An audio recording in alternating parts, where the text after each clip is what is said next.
आज हम पढ़ेंगे चैप्टर 5, जिसके कवि हैं सूर्यकांत त्रिपाठी निराला और कविता का नाम है बादल। दो कविताएं हैं हमारे पास, फर्स्ट बादल और दूसरी अट नहीं रही है। तो पहले हम पढ़ेंगे बादल, ठीक है। अब जो कवि है वो क्या है,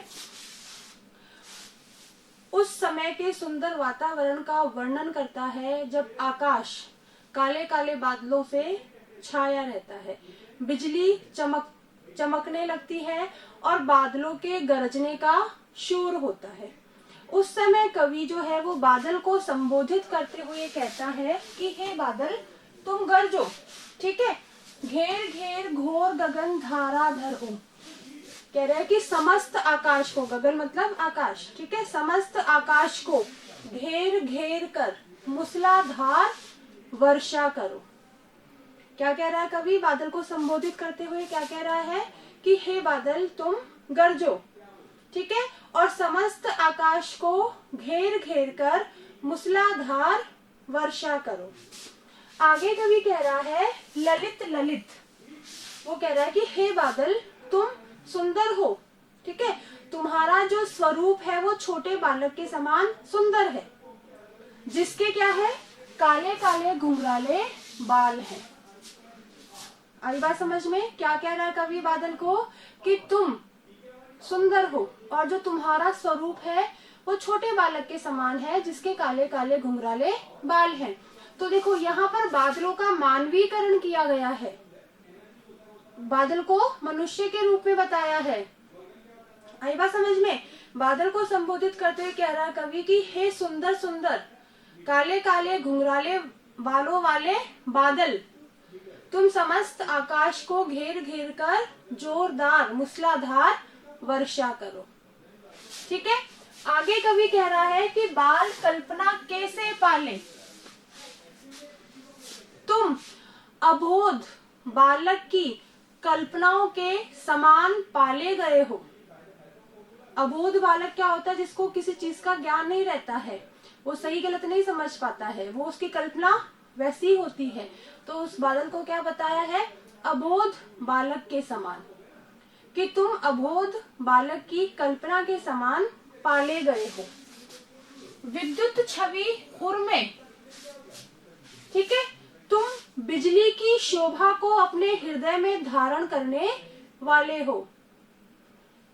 विद्युत छवि मतलब बिजली की शोभा को अपने हृदय में धारण करने वाले हो। नव जीवन वाले, तुम नवीन सृष्टि करने वाले हो, नए संसार का निर्माण करने वाले हो, ठीक है। तुम जल रूपी नवीन जीवन लोगों को देते हो। आई बात समझ में? नया जीवन लोगों को कैसा देता है बादल? जल बरसाकर। तो कवि क्या कह रहा है कि तुम जल रूपी नवीन जीवन देने वाले हो, ठीक है। वज्र छिपा, तुम्हारे अंदर वज्रपात की शक्ति छिपी हुई है, अर्थात इस सृष्टि में, इस संसार में परिवर्तन करवाना ही तुम्हारा नियम है।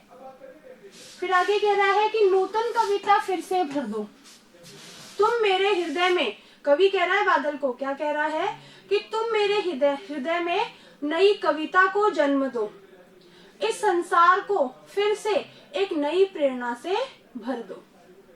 आई बात सबके समझ में यहाँ तक? Yes ma'am. ठीक है।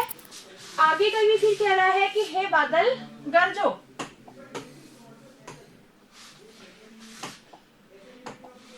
हे बादल गरजो, विकल विकल उन्मन थे उन्मन, विश्व के निदाग के सकल जन। निदाग मतलब क्या है? भयंकर गर्मी, इसको थोड़ा सा काट देते हैं, भयंकर गर्मी। निदाग मतलब विश्व के, मतलब संसार के, सकल जन मतलब सारे लोग, और विकल विकल मतलब व्याकुल, बेचैन, उदास, और उन्मन मतलब बिना मन के, उनका मन कहीं नहीं लग रहा। तो इन दोनों लाइनों का अर्थ हम कैसे करेंगे कि इस संसार के सारे लोग भयंकर गर्मी से व्याकुल, बेचैन और उदास हो रहे हैं, उन्मन थे उन्मन, उनका मन जो है कहीं नहीं लग रहा है। क्यों नहीं लग रहा है? क्योंकि गर्मी जो है भीषण है। आई बात समझ में? भीषण गर्मी के कारण इस संसार के सारे लोग व्याकुल, बेचैन और उदास हो रहे हैं। ठीक है, और उनका उन्मन थे उन्मन मतलब उनका मन कहीं नहीं लग रहा है। आए अज्ञात दिशा से अनंत के घन, इसी समय तुम इस अनंत आकाश में, अज्ञात दिशा मतलब न मालूम किस ओर से आकर छा गए हो। ठीक है, इसी समय तुम इस अनंत आकाश में न मालूम किस ओर से आकर छा गए हो। तप्त धरा, इस भयंकर गर्मी से तपती हुई धरा को, धरती को जल से फिर शीतल कर दो। ठीक है, इस भयंकर गर्मी से तपती हुई धरती पर तुम फिर से जल की बारिश कर दो और उसे शीतलता प्रदान करो।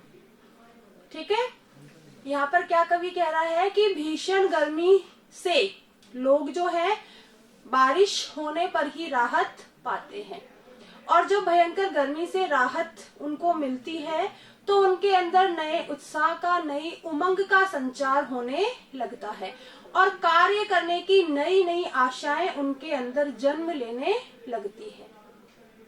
ठीक है, और पहले जो हमने ये पढ़ा इसमें कवि जो है ठीक है, यहाँ तक इसमें कवि जो है नव युवकों में उत्साह भरने की और उनको नई प्रेरणा देने की कोशिश बादल के माध्यम से कर रहा है। ठीक है, क्या कहेंगे हम?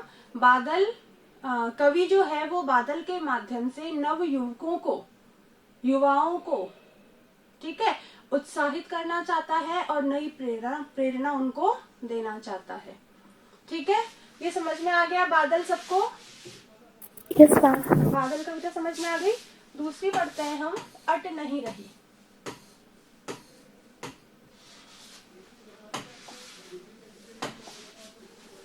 अट नहीं रही आभा फागुन की तन सट नहीं रही। कवि यहाँ पर कह रहा है कि फागुन मास का इतना सौंदर्य है कि उसकी जो शोभा है अट नहीं रही, मतलब कहीं समा नहीं पा रही है। ठीक है, फागुन मास में इतना अधिक सौंदर्य है, इतनी अधिक सुंदरता भरी हुई है कि जो उसकी शोभा है वो कहीं समा नहीं पा रही है। और जो ये शोभा है, ये जो सुंदरता है, आभा फागुन की तन मतलब ये जो सुंदरता है प्रकृति के साथ साथ मनुष्यों के तन पर भी दिखाई दे रही है। ठीक है, क्या कह रहा है दूसरी लाइन में कि जो ये फागुन की सुंदरता है वो प्रकृति के साथ साथ मनुष्यों के तन पर भी दिखाई दे रही है, जिससे क्या हो रहा है? परिणाम स्वरूप उनके जो चेहरे हैं वो खुशी से दमक उठे हैं। इन तीनों लाइनों का। ठीक है, क्या कहेंगे पहले कि फागुन मास की सौंदर्य या फागुन मास की सुंदरता इतनी अधिक है कि उसकी जो शोभा है वो कहीं समा नहीं पा रही है, और जो ये शोभा है, जो ये सुंदरता है वो प्रकृति के साथ साथ मनुष्य के तन पर भी दिखाई दे रही है। ठीक है, जिससे क्या हुआ? परिणाम स्वरूप मनुष्यों के जो चेहरे हैं वो खुशी से दमक उठे हैं। कहीं सांस लेते हो, इसका मतलब है कि कहीं जब सुगंधित हवा का झोंका उठता है या कहीं सुगंधित हवा का झोंका चलता है तो तुम खुलकर श्वास लेते हो। ठीक है, तुम खुलकर श्वास लेते हो और ऐसा प्रतीत होता है जैसे घर घर भर देते हो, जैसे हर एक घर जो है वो महक उठता है।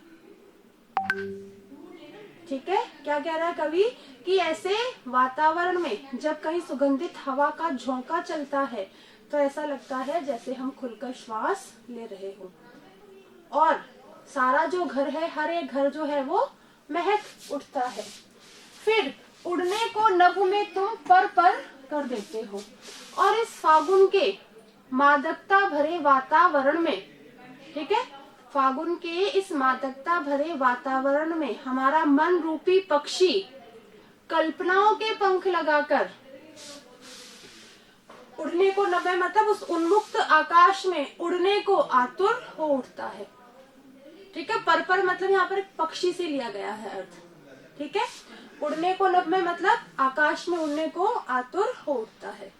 क्या कहेंगे हम दोनों लाइनों का अर्थ क्या लेंगे कि फागुन के इस मादकता भरे वातावरण में हमारा मन रूपी पक्षी कल्पनाओं के पंख लगाकर उन्मुक्त आकाश में उड़ने को आतुर हो उठता है। आगे कवि कह रहा है आंख हटाता हूं तो हट नहीं रही है, चारों तरफ फागुन मास का सौंदर्य फैला हुआ है। तो इतना सौंदर्य इतना अधिक है कि कवि उससे अपनी आंख हटा नहीं पा रहा है, मतलब निरंतर उसको देखना चाहता है। ठीक है, समझ में आ रहा है सबको? सबको समझ में आ रहा है ना? Yes ma'am. नहीं समझ में आया तो पूछ लेना। ठीक है, आगे कह रहा है पत्तों से लदी डाल।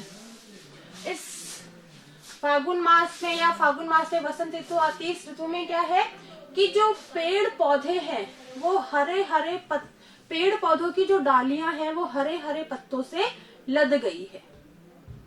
ठीक है, पत्तों से लदी डाल। इस वातावरण में पेड़ पौधों की डालियां जो है वो हरे हरे पत्तों से लद गई है, कहीं हरी कहीं लाल। और ये पत्ते कहीं पर तो हरे दिखाई देते हैं और कहीं पर थोड़ी लालिमा लिए हुए प्रतीत होते हैं। फिर आगे कह रहा है कहीं पड़ी है उर्मे मंद गंध पुष्पमाल, और कहीं पेड़ों के गले में, ठीक है, पेड़ों के गले में मंद गंध सुगंध वाले, मंद मंद सुगंध वाले पुष्पों की माला पड़ी हुई है। ठीक है, क्या कहेंगे कि कहीं पेड़ों के गले में मंद मंद सुगंध वाले पुष्पों की माला पड़ी हुई है।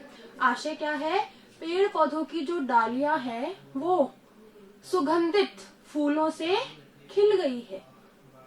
ठीक है, और वो जो सुगंधित पुष्प है, फूल है, वो अपनी मंद मंद सुगंध चारों ओर फैला रहे हैं। फिर आगे कह रहे हैं कि पाठ पाठ मतलब जगह जगह शोभाश्री पट नहीं रही है। जगह जगह इस फागुन मास की इतनी अधिक शोभा है, इतनी अधिक सुंदरता है कि वो कहीं समा नहीं पा रही है। समझ में आ गया सबके दोनों कविताएं? Yes ma'am. ठीक है, फिर भी समझ में नहीं आती है आपको, एक बार फिर कभी भूल जाते हो तो रिकॉर्डिंग देखना, रिवीजन ऑफ चैप्टर 5। ठीक है, देख सकते हो, सुन सकते हो, तो वापस से तुम्हें समझ में आ जाएगी। और डेली के डेली चैप्टर अच्छे से याद करने हैं, हिंदी अच्छे से पढ़नी है, ध्यान रखना। सारे सब्जेक्ट को बराबर इम्पोर्टेंस दो, हर सब्जेक्ट 100 नंबर का है, सभी से अपनी परसेंटेज बनेगी, सभी अपने उसमें ऐड होंगे। आई बात समझ में सबके?